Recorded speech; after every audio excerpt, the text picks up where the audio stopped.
O que o Apocalipse, na verdade, representa? Praticamente todas as religiões falam de um apocalipse, de uma salvação da alma e de uma posterior vida eterna ou morada em outro reino, o reino dos céus. É claro que cada religião fala, usando metáforas próprias e com sua própria linguagem. Aqui no caso, salvação da alma e morada nos céus, eu estou usando conceitos cristãos, porque a gente vive numa cultura cristã, já conhece bem, então fica mais fácil trabalhar em cima disso. Mas em todas, a judaica, a muçulmana, a hindu, todas as religiões. E geralmente essa salvação, entre aspas, sempre está condicionada aos dogmas dessa religião em específico, as regras, os costumes. Se você faz qualquer coisa fora dos ensinamentos dela, você está condenado. E geralmente essas religiões de massa, cada uma tem suas próprias regras. Então, se a gente sai da caixinha, da própria bolha religiosa um pouco, e tenta ver essa questão do Apocalipse como algo mais universalista e simbólico, a gente chega num consenso, em algo que esteja de acordo com todas as religiões, sem que apenas uma meia dúzia de pessoas que seguem uma doutrina específica sejam salvas. E sim que essa salvação seja para todos, incluindo ateus e outras pessoas. Esse vídeo aqui ele faz parte de uma sériezinha sobre esse assunto, né? Ele é o segundo, então eu recomendo que vejam também o primeiro vídeo, onde eu explico o que é o Apocalipse de um modo geral, sobre a simbologia apocalíptica e a relação desse evento com a transição planetária. Mas você pode assistir depois desse vídeo aqui, não é necessário que os vídeos sejam vistos em sequência. E aqui eu vou falar sobre alguns simbolismos menores dentro do livro de Apocalipse. Antes de começar, eu peço para que já deixem o like, porque isso é muito importante para o canal. E porque se eu não peço, vocês acabam esquecendo. Então clica aí para não esquecer. Vamos lá. O livro do Apocalipse é um dos livros mais famosos do mundo, escrito pelo apóstolo João, o mesmo que escreveu o Evangelho de João. Ele é o último livro do cânon bíblico. E supostamente fala sobre o fim dos tempos, ou pelo menos essa é a interpretação que todos têm, né? A interpretação literal. Mas a verdade, por mais decepcionante que possa ser para alguns, é que o livro todo foi escrito se utilizando de uma linguagem simbólica, não literal. Ele não fala sobre fim do mundo, mas sim sobre a chamada transição planetária. Segundo a doutrina espírita, esse período dura mais ou menos 300 anos. O Livro dos Espíritos, primeiro livro de Allan Kardec, foi publicado em 1857. E nele é dito que essa transição havia começado 100 anos antes, ou seja, 1757. Coincidentemente, no mesmo período em que teve início a Revolução Industrial. E considerando que é um período de 300 anos, ele vai até 2057, onde a gente então entra na Era da Regeneração. Ou seja, a gente está na reta final. E nesse período de 300 anos, realmente aconteceu muita coisa. 3 revoluções industriais, 2 guerras mundiais, Guerra Fria, criação de países, avanços tecnológicos e científicos e muitas outras coisas. Até o século XVIII, o mundo era o mesmo mundo caótico que sempre foi, desde o início da civilização. Depois disso, aí as coisas começaram a mudar. Então, e entre as mudanças que ocorreram dentro desse período, a mais importante delas foi a ascensão do espiritismo, ou da espiritualidade, New Age, já que o espiritismo é exclusivo do Brasil, e a espiritualidade New Age é algo mais global. Mas essa ascensão trouxe o conhecimento necessário para se compreender os escritos antigos, os escritos bíblicos, entre os quais o Apocalipse. Como já dito, o livro de Apocalipse foi escrito contendo uma linguagem codificada, simbólica. O livro foi escrito partindo de bases já existentes na cultura judaica. João o Evangelista teve várias visões na ilha de Patmos, na Grécia. Nessa época já tinha acontecido o evento conhecido como diáspora, onde todos os judeus foram expulsos de Israel e então se espalharam por todo o mundo. E por isso João se encontrava na Grécia. Ali, ele recebeu de fato uma revelação divina. Mas ele ainda era um ser humano, preso a um determinado tempo, um determinado local e uma determinada cultura. Ele escreveu de modo a se dirigir a um grupo específico de pessoas. Ele não imaginava que 2000 anos depois esse seria um dos livros mais famosos do mundo e que seria interpretado de forma totalmente errada. Então ele se utilizou de uma linguagem específica. Sendo ele um discípulo de Jesus, ele falava muito por metáforas, por simbolismos. O próprio Jesus fazia muito isso, as parábolas, né? Sendo Jesus quem era, ele tinha amplo conhecimento sobre o funcionamento da mente humana. Séculos antes, mais de 1 milênio antes, da área conhecida como psicologia sequer ter surgido. Para as pessoas daquela época, as parábolas eram a melhor forma de passar a mensagem. Então Jesus se utilizava desse método didático, vamos chamar assim, as parábolas, o simbolismo. Então o João se utilizou muito de linguagem simbólica, por isso esse livro ainda dá o que falar até hoje. Isso sem contar os erros de tradução que ele sofreu ao longo de 2 milênios e interpretações equivocadas. Mais ou menos até a Reforma Protestante, no século XVI, a Bíblia não era um livro que todo mundo tinha acesso, igual hoje, que todo mundo tem uma em casa. Primeiro porque eram poucos os que sabiam ler. E depois porque quem detinha o poder para isso era o Papa. Ele é que lia a Bíblia e interpretava do jeito dele. E passava essa interpretação para os fiéis. E ninguém questionava. Não apenas porque se fizessem isso iriam para a fogueira, né? Mas porque questionar é algo que o ser humano não tem costume de fazer até hoje. Eu vivo ressaltando a importância disso aqui nesse canal. Mas enfim. E assim essa interpretação mais literal atravessou os milênios. O Apocalipse se tornou um instrumento poderoso nas mãos da igreja. Poderoso. Porque assim ele prende as massas através do medo. Assim a igreja ganha adeptos através da conversão, da salvação, entre aspas, do espírito e blá blá blá. E assim aqueles convertidos e salvos, teoricamente, não sofrerão as consequências no fim dos tempos.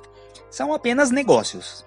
Mas o fato da igreja ter distorcido o conteúdo do livro não quer dizer que ele seja falso. Ele apenas não fala de fim do mundo. Isso não existe. O mundo não tem por que acabar. Esse papo de fim do mundo é balela. Nos últimos 1000 anos, sem contar antes disso, pegar apenas os 1000, o que teve de data de fim do mundo aí não é brincadeira. No ano 1000 falavam sobre o fim do mundo, porque faziam 1000 anos desde Jesus, né? No ano 2000 também se falou, né? Na virada de 99, em 2012, depois 2019, com a data limite, que nunca falou sobre o fim do mundo, né? Mas é típico do ser humano distorcer as coisas para gerar terror, sabe? Mas fim do mundo é um tema recorrente, sempre marcam datas e nunca acontece. E nunca irá acontecer, esquece. Então, o que João viu foi uma mudança, uma transição, e não o fim do mundo. Talvez o fim do mundo tal como a gente conhece. Isso sim vai acabar. Esse lugar caótico. Mas isso também é algo simbólico, e não literal. Isso são apenas interpretações. Tem inúmeros filmes sobre o tema também, tentando enfiar na cabeça das pessoas que o fim está próximo. Arrependam-se, convertam-se. Agora, isso não quer dizer que o que o apóstolo escreveu é falso, de forma alguma. Tampouco é mentira que ele recebeu essa revelação.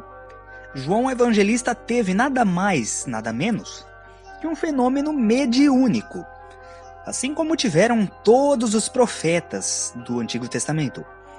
Porém, 1700 anos antes do termo médium ter sido inventado, da doutrina espírita ter sido codificada e etc.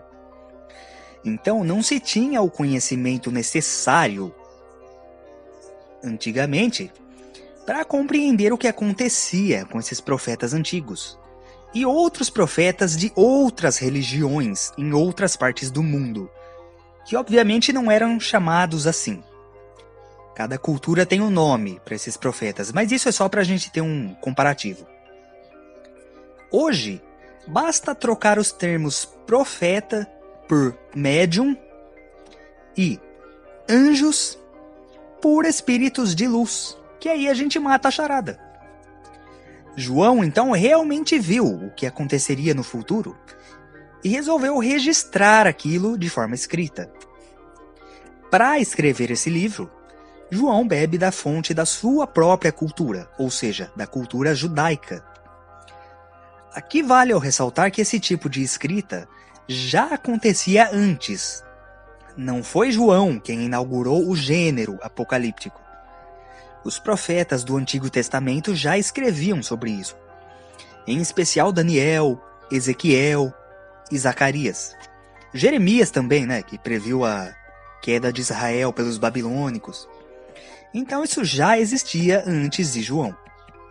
E ao mesmo tempo em que João escrevia seu livro do Apocalipse, que é o que a gente tem hoje na Bíblia, outros também escreviam.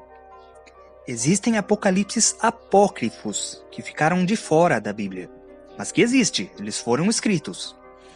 Como o Apocalipse de Pedro, o Apocalipse de Paulo, o Apocalipse gnóstico de Pedro, que não é o mesmo Apocalipse de Pedro. Esse segundo aqui vem do gnosticismo. Ele foi encontrado na biblioteca de Nag Hammadi, enfim. Tem o Apocalipse de Esdras, que é bem mais antigo. Entre outros, esses são os mais conhecidos que eu estou citando aqui. Então nem João foi o único a receber sinais e visões, nem ele foi o único a escrever o que viu.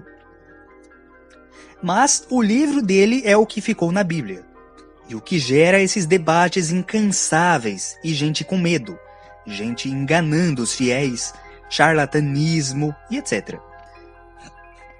Como já dito, ele escreve então seu livro usando como base a cultura judaica e usando simbolismos. Ele estuda os livros dos antigos profetas hebreus, em especial o livro do profeta Daniel, e com base nisso, escreve-se utilizando de símbolos comuns 2000 anos atrás.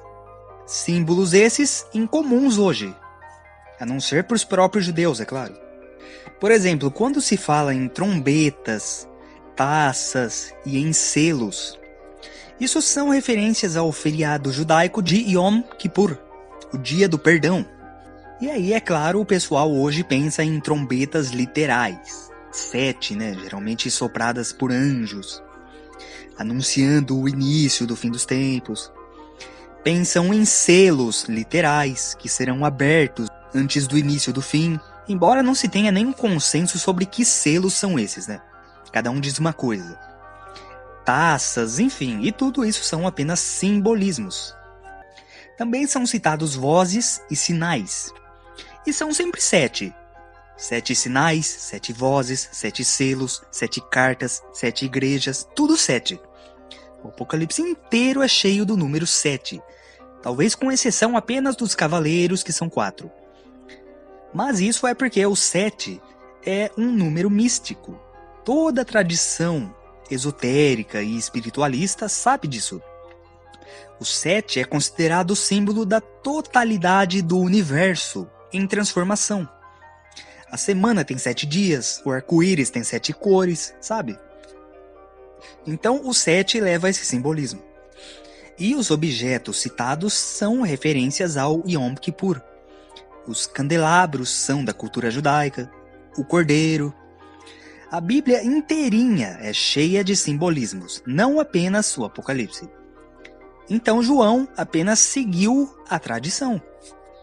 Por isso que não se consegue tirar nada de proveitoso de um debate entre uma pessoa religiosa e um ateu, porque ambos ignoram o simbolismo e levam aquilo tudo ao pé da letra, como verdade.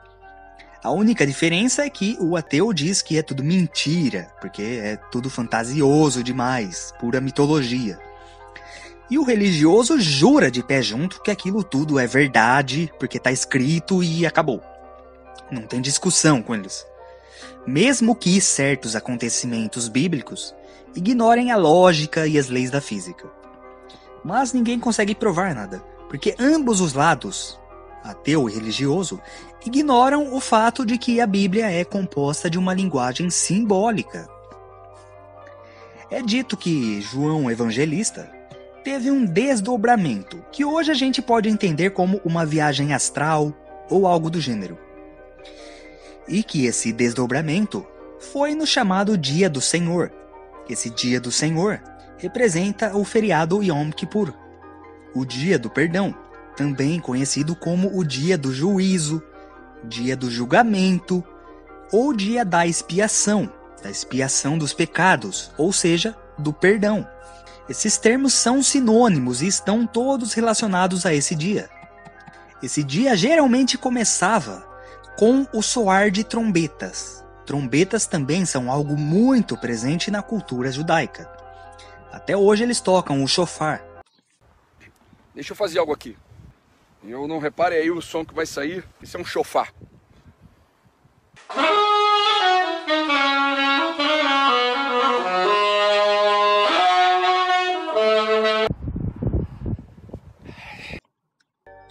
Então o dia já começava com as trombetas. Lembrando que o dia no judaísmo começa ao pôr do sol. Não é como a gente que começa a contar um dia novo quando o relógio vira meia-noite. Não, para eles é no pôr do sol que o dia começa. Eu já falei sobre isso detalhadamente no vídeo onde eu falo sobre o judaísmo.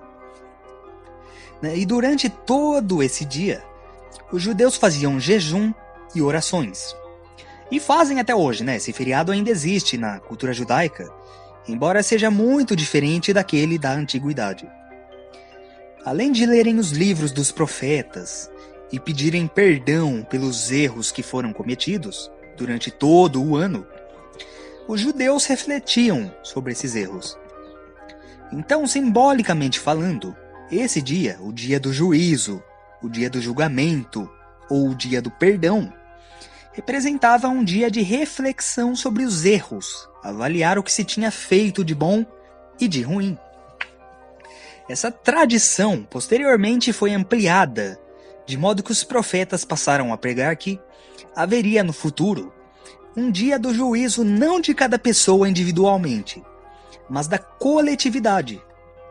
E aí entram mais e mais simbolismos, eu não vou me aprofundar em cada um deles, porque isso daria um vídeo muito longo.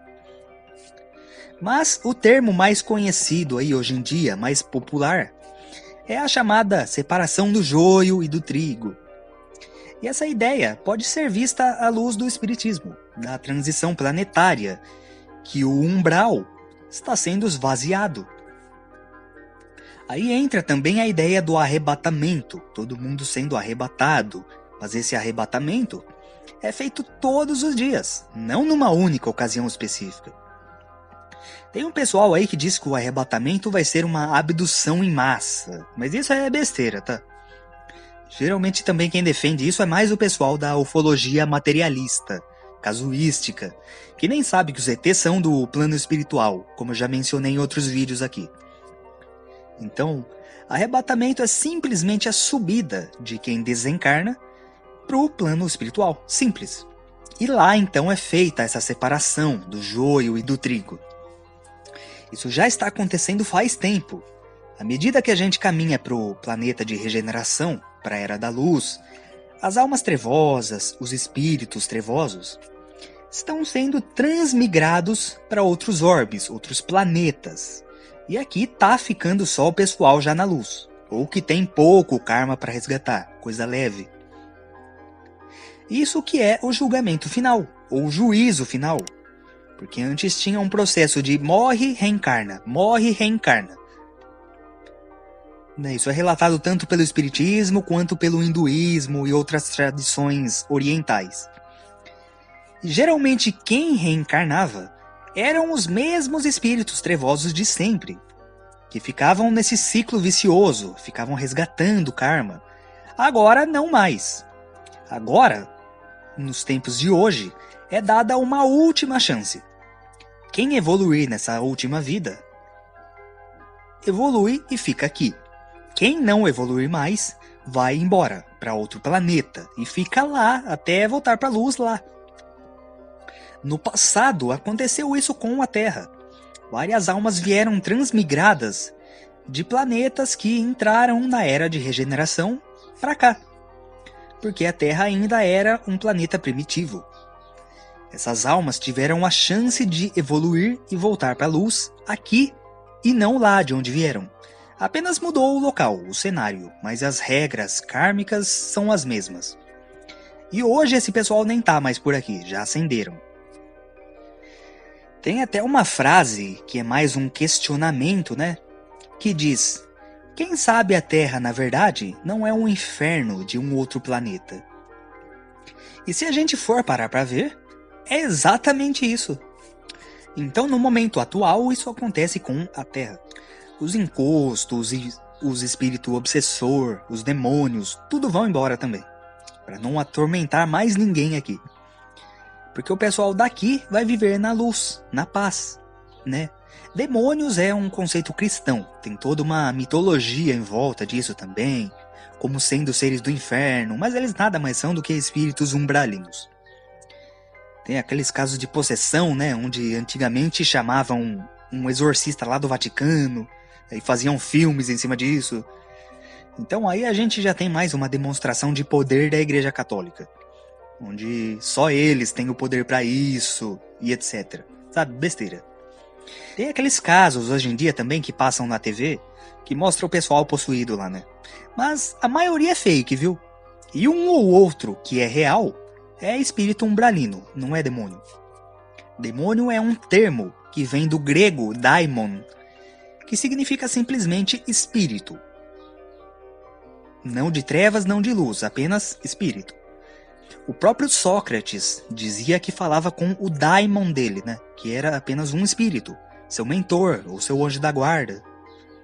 Enfim, você pode ver, essa coisa de demônio é aqui do Ocidente. No Oriente não se fala em demônio. Então, resumindo, demônios são esses espíritos umbralinos que atormentam o povo aqui, mas que estão indo embora, cada vez um número maior. Porque chegou o momento do esvaziamento do umbral, a dissipação das trevas que cobrem a terra. Separar o joio do trigo. Até algumas correntes orientais dizem que a roda de Sansara cessou. Ou seja, o ciclo infinito de reencarnações já não existe mais. Então a gente está vivendo tudo isso agora. O apocalipse está acontecendo bem debaixo dos nossos olhos. Mas não do jeito que os religiosos fanáticos pregam por aí. Para eles tudo isso é literal.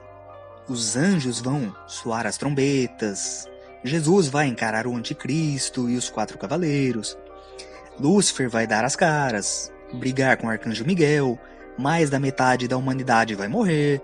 Isso tudo é mitologia, sabe? É uma visão muito mitológica dos fatos. É lógico que nada disso vai acontecer. Mas se a gente vê a linguagem simbólica e bebe de outras fontes também, outras doutrinas, outras religiões, outros livros sagrados, e faz um comparativo, analisa a linguagem simbólica disso tudo, a gente mata a charada. E vê que o Apocalipse na verdade é uma coisa tranquila, sem seres mitológicos brigando entre si e destruindo o planeta. E fica em paz. E geralmente, os religiosos fanáticos também pensam que só eles estão salvos e o resto da humanidade, ateus, agnósticos, espíritas, espiritualistas, estão todos condenados, né? E eu conheço cada pessoa detestável que acha que tá salva, que acha que no juízo final vai pro céu, só porque não sai da igreja. Sabe? Cada gente odiosa, cheia de intolerâncias e preconceitos, que se o inferno realmente existisse, essas pessoas iriam pra lá.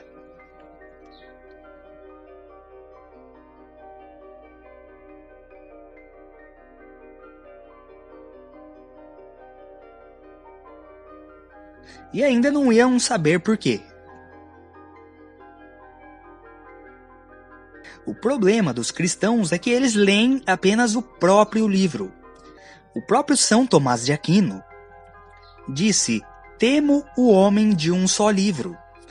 Quer dizer, a pessoa que só lê a Bíblia e ignora que existe a Torá, os Vedas, o Alcorão, o Avesta, etc. E faz até as coisas mais bizarras para defender suas crenças. Guerras, assassinatos e outras coisas mais. Até os livros apócrifos são ignorados. Esse pessoal esquece que quem compôs a Bíblia do jeito que ela tá não foi Deus, foram os romanos e os escribas judeus antes disso. Sempre removendo livros e sumindo com eles por conta de interesses políticos e sociais.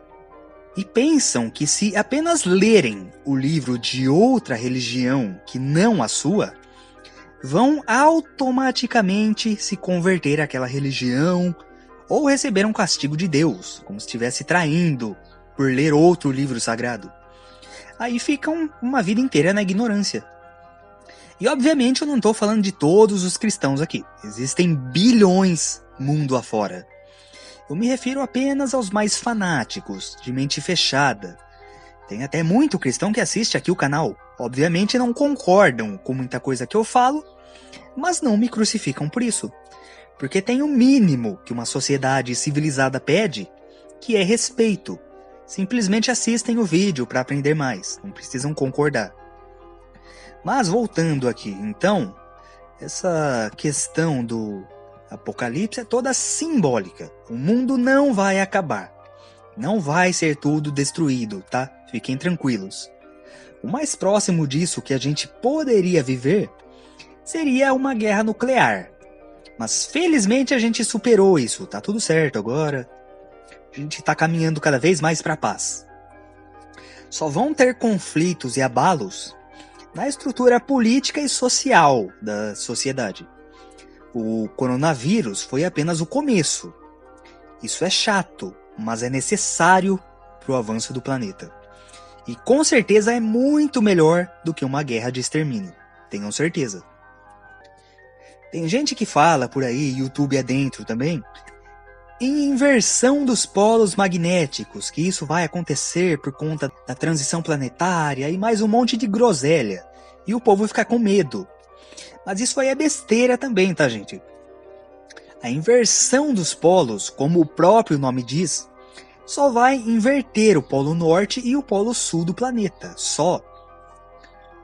O máximo que vai afetar nossa vida é a gente ter que mudar os mapas, né? Virar eles de cabeça para baixo. Esse negócio de grande destruição aí é lorota. Essa inversão, ela vai acontecer em algum momento, como já aconteceu no passado. É algo recorrente, como as eras do gelo, né, que acontecem de tempos em tempos.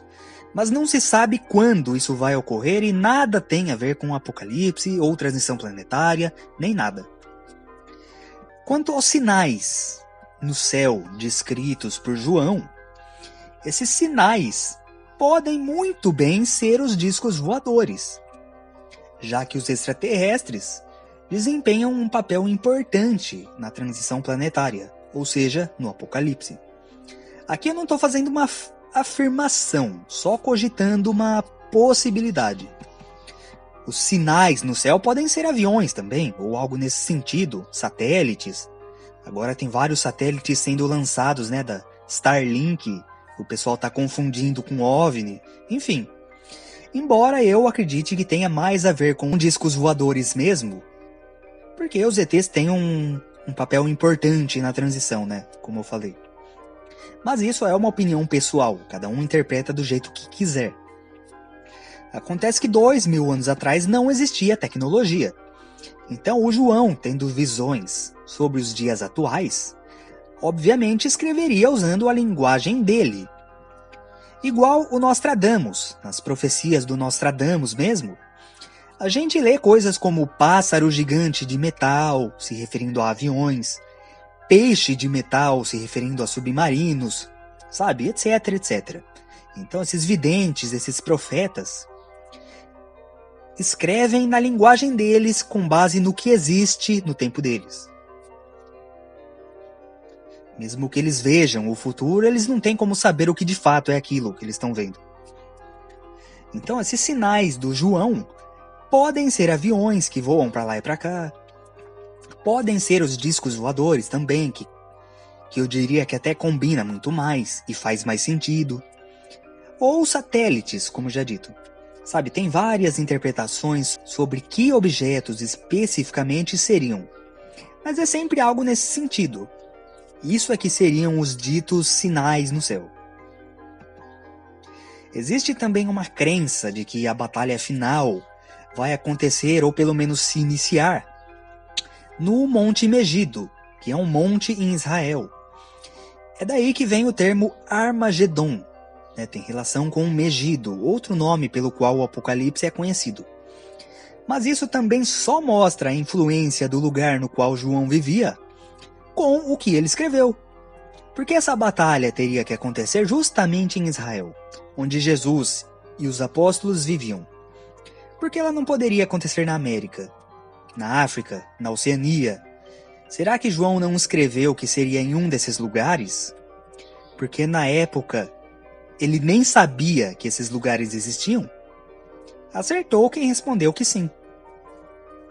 As 7 igrejas citadas no Apocalipse também são todas ali naquela região, né? Não tem nenhuma para cá, para esse lado do mundo.